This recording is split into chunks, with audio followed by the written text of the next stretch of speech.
Assalamualaikum warahmatullahi wabarakatuh. Nah, ini melanjuti konten Simpang 4 ya. Serasanya saya sangat uh, rugi sekali ya tidak mengambil konten di sini. Karena jarang-jarang kita kesini loh. Sangat jarang sekali dan ini perlu effort sekali. Karena dari sini jaraknya ke Kota Padang itu sekitar adalah 200 kilo atau menempuh 4 sampai 5 jam perjalanan tanpa nonstop ya, tanpa istirahat itu. Kecuali kecepatannya cuma 60-50 ya. Dan ya sekarang kita di Simpang 4 menuju ke Kota Padang. Kalian harus menemani saya menuju Kota Padang. Mungkin konten ini nggak sampai Padang ya. Kalau sampai Padang nih repot juga nih rendernya. Nah, ini saya akan menunjukkan kepada kalian bahwa Simpang 4 itu adalah daerahnya Katulistiwa. Di ujung sana mungkin kita masih sempat apa enggak ya bertemu Tugu Katulistiwa. Semoga ini cocok pas 12 menit, tapi saya masih ragu ya. Kalau enggak ya udah kita ngambil sampai di mananya aja. Dan seperti konten saya sebelumnya, mungkin kalian tidak memulai dari sini ya. Kalian melihatnya dari Simpang 4 ini. Ya, Simpang 4 ini tipe kontur kotanya belum, kalau dibilang gimana ya, mungkin motor mobil truk besar kontainer masih bisa lewat ya di sini ya.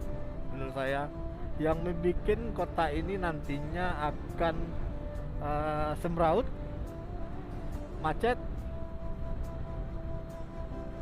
Tampaknya pemerintahan kota Simpang 4 ini harus berpikir ke depannya untuk membuat bypass atau ring road, dimana khusus mobil-mobil sawit, mobil-mobil besar ya, untuk tonase besar ya, untuk tidak melewati kota ini.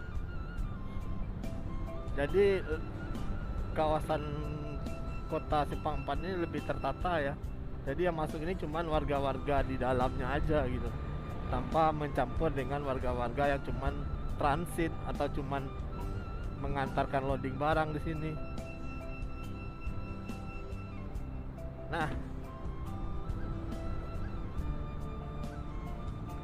di Simpang 4 ini bisa kalian lihat, wow, lengkap, saya bilang ini lengkap. Mall aja yang nggak ada mungkin. Tapi apalah arti mall sekarang? Iya kan? Mall cuman hanya cuci mata, nanti ujung-ujungnya beli atau belanjanya di online shop kan? Atau kecuali kalian belanjanya merek ternama ya, iyalah di toko gitu kan, kita offline. Tapi sekarang trennya lagi online shop, jadi mengakibatkan mall, grosir-grosiran itu tutup dan beralih ke metode penjualan affiliate. Nah, ini kita masih menyusuri, mungkin menuju keluar ya, menuju keluar dari kota Simpang 4, tapi masih kita mendapatkan ujung kiri kanan ini perumahan, toko-toko, usaha-usaha, perkantoran, hotel, restoran. Memang dibandingkan dengan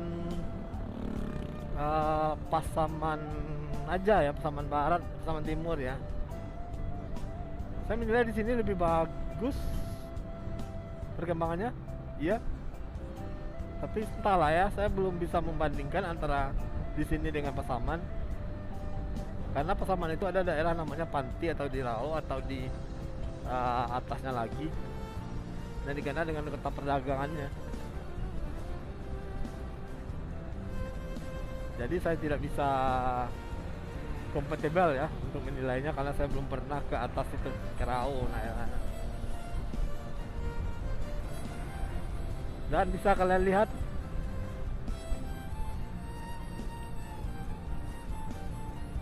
Saya tidak melihat ada polisi yang berbaris atau mengatur jalan raya, tetapi kesadaran warga di sini ah, tentang jalan raya cukup, ya bisa dibilang 70% sadar lalu lintas ya, karena sudah ada yang pakai helm di sini saya lihat. Karena biasanya daerah-daerah paling ujung misalnya ada Masraya, daerah-daerah Payakumbuh ke atas sana, biasanya jarang sih yang pakai helm seperti ini, karena polisinya nggak, gimana ya saya bilang ya, polisi nggak terlalu ngatur atau ngurusin gitu ya masalah helm-helm seperti ini. Mungkin ada 1-2 kali razia atau penertiban untuk meningkatkan kesadaran masyarakat, habis itu ya hilang aja. Tetapi saya nilai di sini sudah cukup baik. Motornya sudah standar semua, helm 2 semuanya. Walaupun ada juga helm motor-motor kebun ya, motor-motor yang sudah dirakit untuk membawa sawit ya dari perkebunan.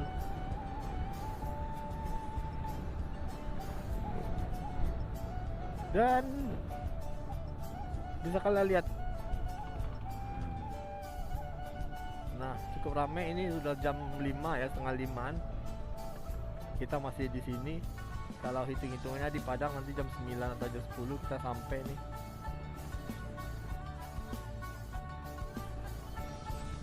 Karena memang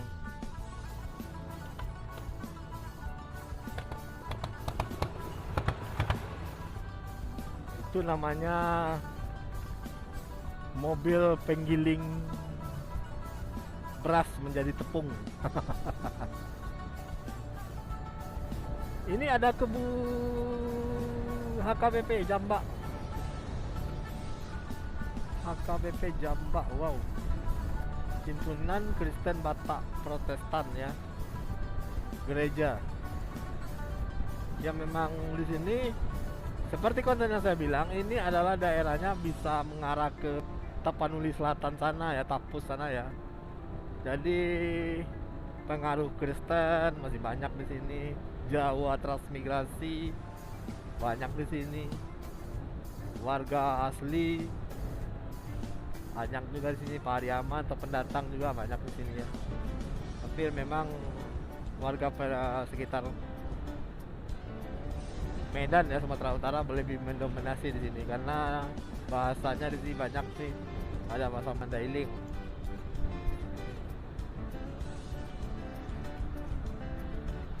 Dan berangsur kita menemui ya perkebunan warga, menandakan kita sudah mulai menjauhi kota Simpang 4, Pasaman Barat. Kita akan di depan itu menuju Kinali nama daerahnya ya. Ini ada padang perkuburan. Ya,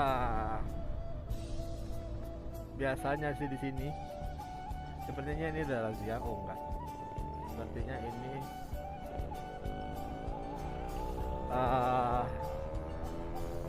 sekolah IT yang terbagus makanya, karena menyediakan satpam untuk jalan raya.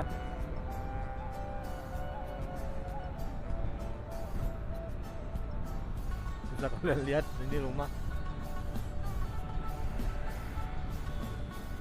dan ada juga bangunan terbengkalai juga. Ini bagus loh, ini dijadiin mall.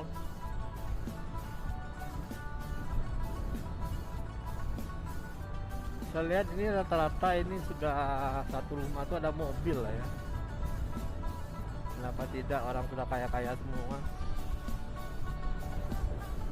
Dan juga di sini juga potensi emas juga ada kalau nggak salah. Dan satu hal lagi, saya tidak intro dari awal. Ya udahlah ya, udah saya intro, mungkin nanti ada intronya aja, kita potong ya. Dan ini udah mulai keluar ya dari Pasaman Barat. Ini udah namanya Simpang 3 ya, Simpang 3 Pasaman. Sepertinya kita tidak keburu mengambil video dekat sini, dekat yang saya janjikan tadi adalah Tugu Katulistiwa ya. Karena ini masih saya nilai ini masih jauh, sangat jauh sekali, belum ada apa-apanya. Bisa jadi 10 menit lagi bisa baru kita menjemput Tugu Katulistiwa Equator Line di Pasaman Barat. Dan untuk konten Equator Line itu bisa kalian kunjungi di TikTok kami ya, di Motovlog Sumatera Barat. TikTok namanya Motovlog Sumatera Barat, dengan logo atau gambar profil sama dengan di YouTube ini ya. Oke deh, sampai di sini dulu Motovlog Sumatera Barat. Ngoceh-ngoceh nggak jelas, ini adalah konten terakhir di Pasaman, karena saya akan mencabut lagi, saya mau enjoy lagi, fokus ke Kota Padang. Sebenarnya itu sih yang membuat saya malas merekam, yaitu itu udah males merekam gitu. Dan jangan lupa like, comment, share, dan subscribe. Sampai jumpa